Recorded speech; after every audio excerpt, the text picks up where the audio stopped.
आप लोग देख रहे हैं प्रो वाइन्स 1 मिलियन। तो फिर से एक बार स्वागत है प्रो वाइन्स 1 मिलियन में। फिर से एक गाना का शूटिंग हो चुका है।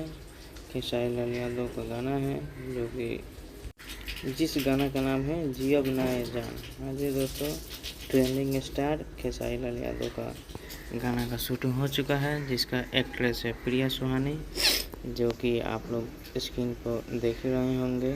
सिंगर है खेसारी लाल यादव, जो कि बहुत ही धमाल और बहुत ही बेहतर तरीक़ा से इस वीडियो का शूटिंग किया गया है।